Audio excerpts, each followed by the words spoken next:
করছো কেন? তুমি জানো উনি কে? হ্যালো বন্ধুরা, আসসালামু আলাইকুম।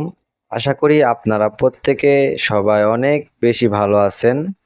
বন্ধুগণ, সালিমা গ্রুপের ম্যানেজার এবং মেঘলার পালিত বাবা মা কনফার্ম করলো যে সে আসলে তাদের সন্তান না। সে হচ্ছে গিয়ে সালেমা গ্রুপ অফ কোম্পানির একমাত্র উত্তরাধিকারী সালেমা সারোয়ার চৌধুরী।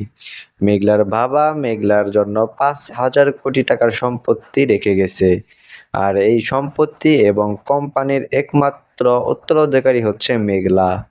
মেঘলা অনিকের বন্ধু রাতুল এবং বৃষ্টির বাবার চেয়েও অনেক বড় কোটিপতি মেয়ে। বৃষ্টির বাবার মতো কোম্পানি এবং রাতুলের মতো কোম্পানির সব সময় মেঘলা বাবার কোম্পানিতে বসে থাকে কাজ পাওয়ার আশায়। মেঘলা প্রথমে বিশ্বাস করতে পারেনি সে এত বড় কোম্পানির উত্তরাধিকারী এবং তার একটা যে কার্ড দিয়েছে সেটা আসলে অরিজিনাল কার্ড এবং তার মধ্যে রয়েছে 1,000 কোটি টাকা। সে ব্যাংকে গিয়ে এই কার্ডটি চেক করতে গিয়েছিল, কিন্তু এত হাই প্রোফাইল কার্ড দেখে ব্যাংকের ম্যানেজার তাকে দৌড় করে প্রতারক বলে তাড়িয়ে দিতে চাইছিল। কিন্তু মেঘলা সালিমা গ্রুপের ম্যানেজারের মাধ্যমে আসল জবাব দিতে পেরেছিল।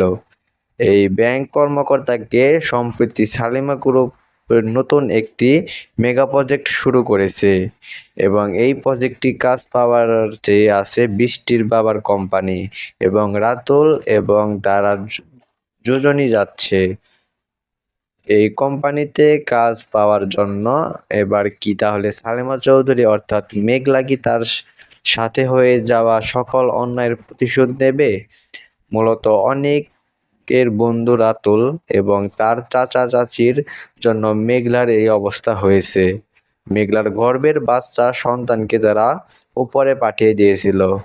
মেঘলা কি তাহলে এবার প্রতিশোধ নেওয়া শুরু করে দিবে? সে কি প্রথমে রাতুলকে দিয়ে শুরু করবে? তো বন্ধুগণ, আর বেশি দেরি করব না, অবশেষে আপনাদেরকে জানিয়ে দিচ্ছি কবে আসতে চলেছে গরিব ঘরের রাজপুত্র এর নাটকের 13 নাম্বার পর্বটি।